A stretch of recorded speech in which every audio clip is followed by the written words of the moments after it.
it doesn't mean that the church belongs to the person. You can't claim ownership of the person. The church belongs to somebody. It belongs to the Lord. You are only there to serve. And that's why they say you are a servant of God. You are serving God. But by the time the person begins to claim to it, it's my church, then such person is no longer serving. So when you come to church, you must identify who you are serving. And love or flair for service is the foundation. The love or the flair. Somebody just have the flair to serve. Or that is the foundation of it. And the service is expressed in deeds more than in words. The service we're talking about is expressed in deeds. What you do than mere saying it. That's service. Service also requires sacrifice and denials. I know majority of us work. Some of us do early runs. Because of the service you want to go and render somewhere, you have to leave your bed. You have to catch bus and train and so on and so forth. Sometimes it may not be convenient, but you want to go and serve. Because of the benefit that you know is going to accrue. So we're looking at it that it involves sacrifice, it involves denials. So we now look at what does it mean to serve. According to the scripture, to serve is to follow. That's what the Lord Jesus Christ said. To serve is to be available. For instance, if you're doing agency work, they can't just call you and say, come and work today. They will ask you, are you available? You say, yeah, you are available. They say, can you work today? You say, now come. So to serve means to be available. You are available to serve. To serve is to believe and to trust, according to the Bible. To serve is to share what we have been given by the Lord. That's to serve. You say you are serving, then you must be ready to share whatever God has given you. That's why we go on evangelism. When you go on evangelism, you are sharing the scripture. That's what you have been given. St. Peter said, we cannot but share with you or tell you what we have seen, what we have heard, what we have felt, what we have handled with our hands. So that's the idea. Peter said, we are sharing because we have handled it. We have seen it. And so when they now share it with people, so that the people have knowledge of salvation, they are serving the Lord. The pertinent question to ask are this: how did I serve in year 2012? We should ask ourselves, how did we serve? Who did you serve in year 2012? Where did you serve? What aspect of the service that you render brought you life and make you fulfilled? Now, what aspects of the service drain your life, if there was any? And if there's anyone that drain your life, then you must find out what is the solution. What must you do so that your service will be meaningful and make impact? What lesson do we learn in the previous service? And we can ask, how do we want to serve in year 2013? How do you want to serve? Which area do you want to serve?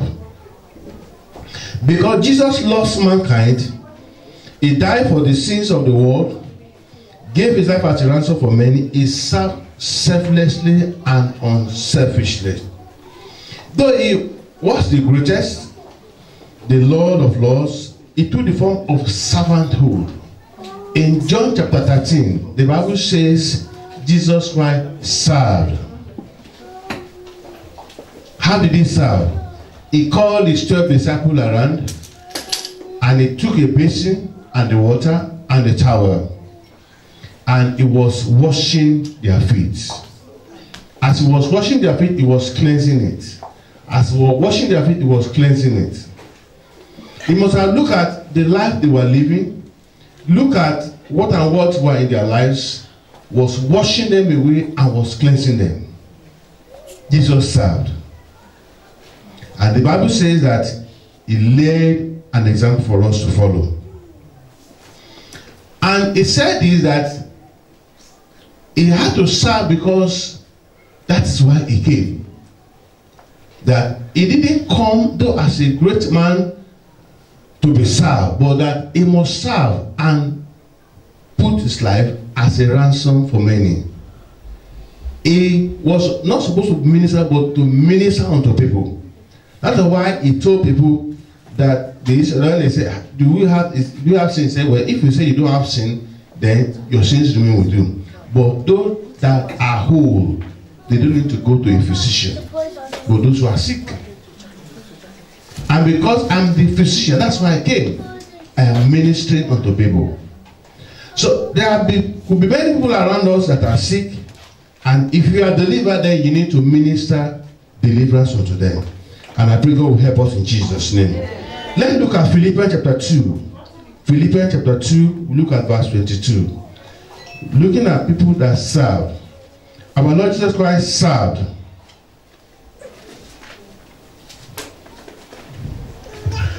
Philippians chapter 2, verse 22.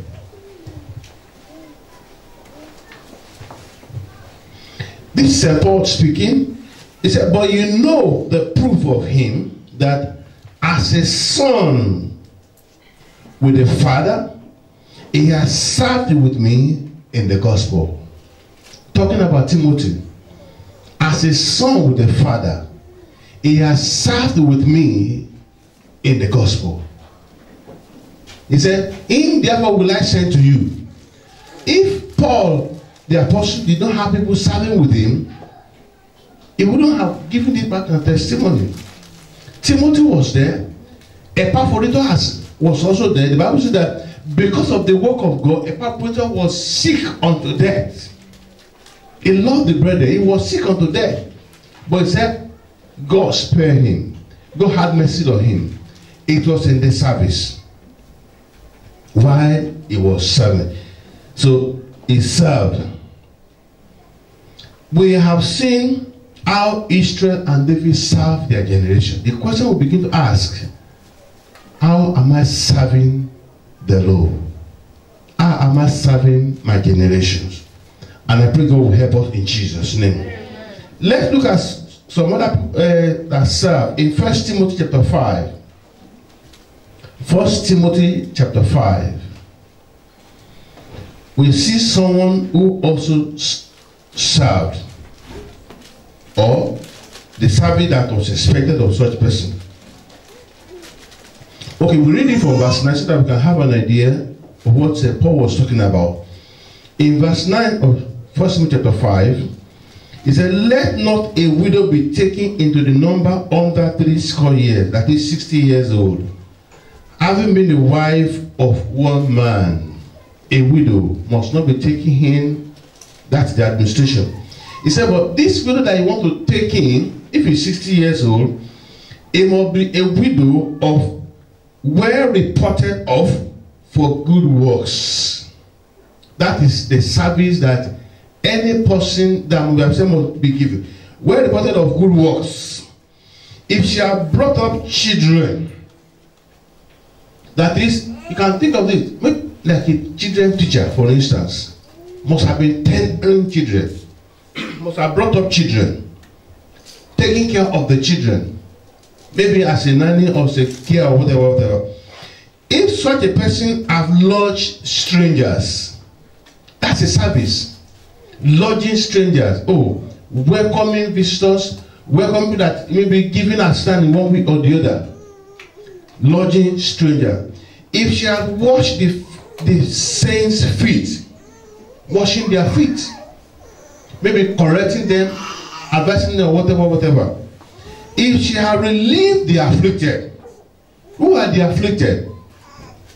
So if a widow is supposed to be assisted, if any brother or any sister must be assisted, must be considered, he said, such a person must have relieved the afflicted. Not that they are adding affliction to those that are afflicted. It's a kind of service. Those ones that are always thinking of people that can't pay their bills. Those that are looking for ways to assist, to bail people out of certain, terrible situations. If she had diligently followed every good work. So anybody who is in this must have been able to follow every good work. And that kind of service, are we following good work? Or following bad work? So we're talking of service to the Lord. Service to humanity. Service to generation. To serve is more than just believing, but following our Lord Jesus Christ day by day. It is taking the form of a servant for him and to others. And when somebody becomes a servant, you are serving people. He gave an example. He said, who is more important when there's a party going on? Is it the one that is sitting on the high table or the one that is serving? The one that is on the high table. You are the one serving. You are the one taking rice, taking cake and so on and so forth. You are the one that is of a servant. You are just serving people. He said, yeah, but the service you are rendering is important. So you must be ready to take the form of a servant. And of course, when somebody is a servant, of course, people will look at them one kind and so on and so forth. Well, we get that. Service to the Lord involves being a slave who has no right of himself. A slave has no right. If a slave says you want to eat now, the master can tell you you don't want to eat, you can't eat now. You don't have a right of your own. So if we know that we are really serving the Lord and He's giving us instruction, whatever I want to do, He will tell us. And this is what I want to do. You say, no, don't do that. We behave as servants who is taking instruction from the master. It is being at the beck and call of the master to do his will and his pleasure. When he calls us, he said, well, I'm calling you to come and do this. Go this way. He called Peter when Paul was at the dire need of conversion. He showed him vision. And after showing vision, he called him. And Peter began to make excuse. And he told him, he said, go to the straight way. Somebody is there praying. It needs your assistance. You need to go and serve. Maybe some time, God may have been calling us, showing us some visions of what we need to do. Maybe one or two brethren and say, okay, do so and so and so. And we are saying, we are resisting. Then we must check it. And I pray God will help us in Jesus' name. To serve Jesus means to live and exist only for Him. And that's what we read in Galatians chapter 2 verse 20. To serve Jesus is to live only for Him. He said, life that I now live, I live in faith by Christ Jesus. As believers, we are expected to serve others rather than struggling among ourselves for positions or pulling ourselves down. I was a case of two people, James and John. They went to the Lord Jesus Christ. Another version says their mother took them there. Yeah, let this one be on your right hand, one on the left. And Jesus asked them, can you drink the cup I won't say, yeah, we are able. It's not, we can drink the cup now. And we can even die with you on the cross. And he said, no, even though you can do this, but it's my Father that will determine this. But when the other apostles got it, there was trouble. So you can say, well, I'm the one that can do that. Oh, that one, forget, begin to pull ourselves. That's not the case. That's not to serve. We must get to know this. We are to minister to one another in the physical and spiritual needs. That's why we say to serve involves more deeds than words. The action deeds of these will be in encouraging one another, building up one another, showing kindness and forgiveness, and sometimes chastising erring members where necessary. When you say you are serving, you don't just condone people and say whatever they are doing that is not good. You don't just say they are not doing right. You tell them it's part of service. And we must encourage one another. If we have offended one another, we must forgive. That's part of service that we're supposed to render to ourselves. Don't forget, the Bible says, Israel served God. They served their generation as well. Timothy served with Apostle Paul in the gospel. So where are we serving? We must determine that. And I pray God will help us in Jesus' name. So how do we serve? If we are serving Christ and we are supposed to serve Christ, how do we serve? We serve in humility and in meekness of the Spirit. That's how we serve. In humility of the Spirit, in the lowliness of the heart, we serve. We serve in obedience, in lowliness of our hearts. We serve in subjection to the will of the Master.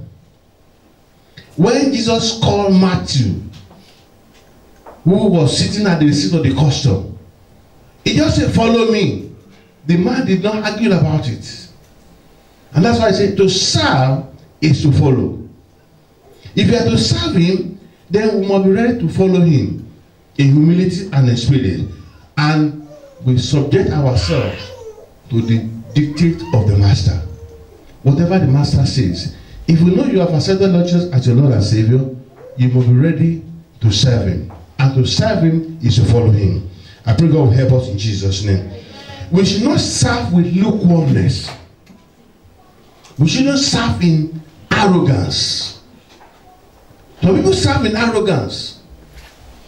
They serve in lukewarmness. Those people that were serving in lukewarmness in Revelation chapter 2 verse 4, Jesus Christ says, I know your works. I know you have little love.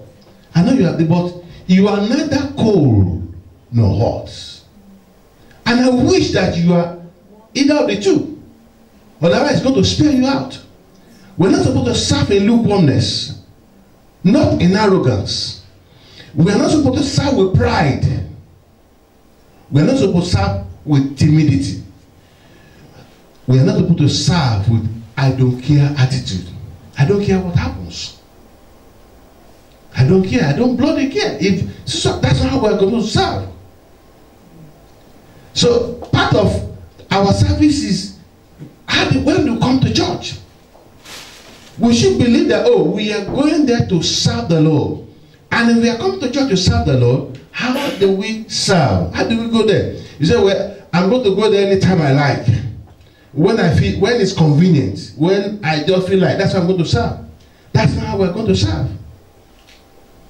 I pray God will help us in Jesus' name. God's expectation of us is found in Romans chapter 12 verse 11. And I believe that every one of us should be able to commit this into our memory. Let's go there. Romans chapter 12 verse 11. Praise the Lord. He said we should do something there. That's how we are supposed to serve. If you see it, just read. And then we'll make it very, very personal. Romans chapter 12 verse 11. It says, not slothful in business, fervent in spirits, serving the Lord. That's how we're going to serve. Not slothful, not slagging behind it, not lazy in the business. He said, but we must be fervent in the spirit, we must be hot, we must be agile. And that's why we're able to serve the Lord. Jacob said, when he was to leave Laban, he said, my righteousness will answer for me in the time. But since we believe and we depend on the righteousness of Christ, I wonder if that righteousness can hold and say, well, my righteousness will answer for me. Because the Bible says that as sinners we have no righteousness of our own, but we have the righteousness of the Lord Jesus Christ. Therefore, it is the service that we render to God that will count on our behalf. It is the service that we render. Because in Matthew chapter 25, the Bible says Jesus Christ gave parable of the sheep and the goats. those that were the sheep said, when they saw Jesus in the cold, they clothed him. They saw him hungry, they fed him. They saw him in prison and they visited him.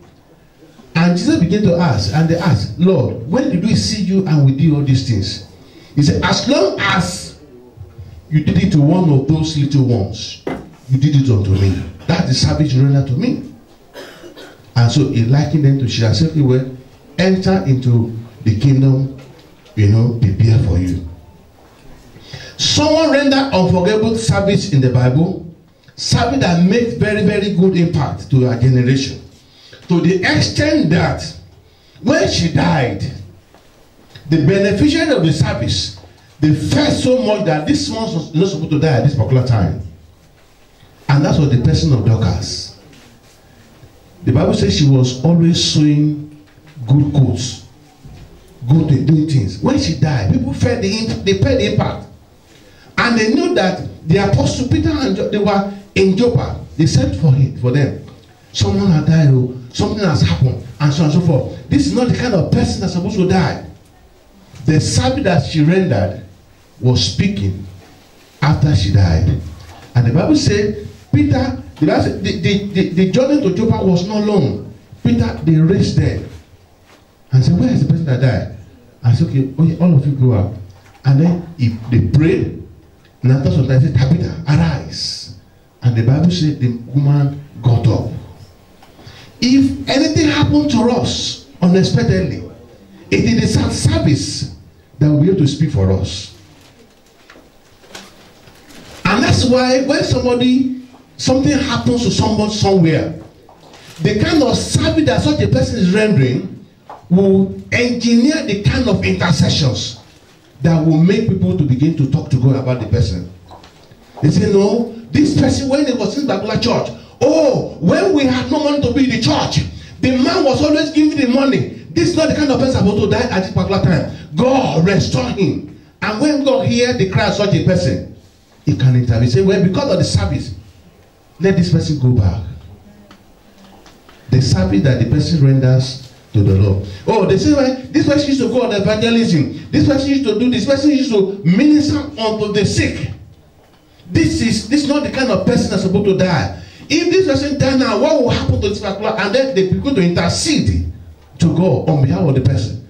And because of intercession, God will say, no, okay, I give you another. That's why St. Paul said, he said, to me to die is gain, but to live is for you. How I wish I could die now and be with the Lord, so that I could be free from this agony. But I know that when I live, it's for my own benefit. Some people must have been praying and Paul cannot die at this particular time. It is the service. God can even say, yes, what did you do? The Bible said the service that Cornelius was rendering unto the Lord went to heaven as a memorial, though he was no relationship with the Lord. And so he had to arrange for his salvation. The service. The Bible said whenever the man gave alms, it was like, just provoking certain things in heaven. We need to think of the service that we render. I want to say this for if you don't serve or if you refuse to serve, notice your talents are likely to be wasted. If you don't serve, your talents are likely to be wasted. And you will be asked to give an account. And when you are asked to give an account, what account are we going to give? Say, yes, I deal with this thing, and this is what I expected of this, what I expected of you. What did you do with the talent that you were given? What did you do with the opportunity that you were given? If we don't serve, or we refuse to serve, we have opportunity to serve and we don't do it, our talents are like to be wasted. I pray God will help us in Jesus' name. If you refuse to serve, you'll be limiting God. You'll be limiting God. The Bible says in Psalm 78 verse 41 that they limited the Holy One of Israel because of their unbelief. They limited the Holy One of Israel They doubted what he could do. Somebody was sick somewhere, and then another sister or brother went to go and visit the person. And because of the fear that if I pray now, this person may not get healed, he refused to pray. Do you know, if it is your prayer that such person have been waiting for to be made whole? If you don't serve, you don't do, you'll be limiting God. If you refuse to serve, Holy Ghost operation in our life will be quenched. If you don't serve, the Holy Ghost operations will be quenched. And the Bible says, quench not the spirit. If we refuse to serve, your growth in the Lord will be hampered or hindered. If you don't serve, your growth in the Lord will be hampered or hindered, because you wouldn't know what you are able to do. But it is in service of the Lord that we grow more. It is in the service of the Lord that we get more challenges. And I pray God will help us in Jesus' name. Amen. If we refuse to serve, it may be difficult to crucify the flesh and live a profitable life. If you don't serve, it may be difficult for you to crucify the flesh, because the flesh always wants to contest for mastery.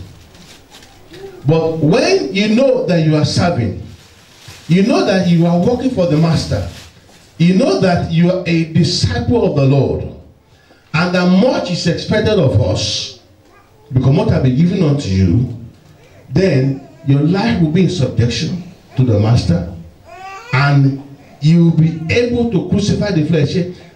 How can I do this? Because if we do certain things as servants of the Lord, and by such we pilot people to hellfire, it will be a dangerous thing.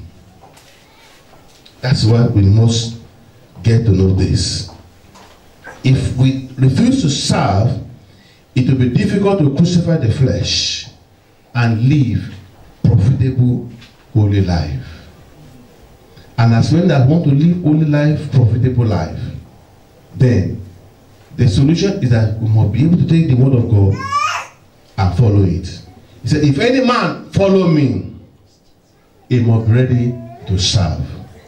And if you serve, he said, my Father will honor you. How many people after this consideration are ready to consecrate their lives toward God's service, year in, year out, not minding the weather? The weather may be inclement, the weather may be unfavorable, situations may not work as we calculate. Are we still ready to come to serve? Habakkuk said, though the fig tree will not blossom, though there may not be fruit in the vine, but yet I will serve the Lord, I will praise the Lord. He said, well, I may not have the economic condition I'm thinking now. I'm not gotten that, I've not gotten it, but there may not be fruit in the vine.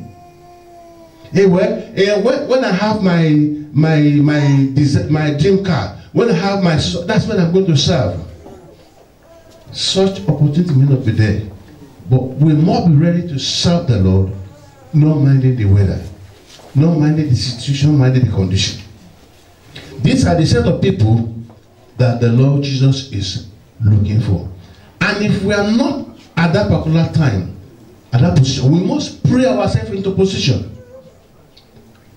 It's not going to be easy. It's not going to be bread and butter.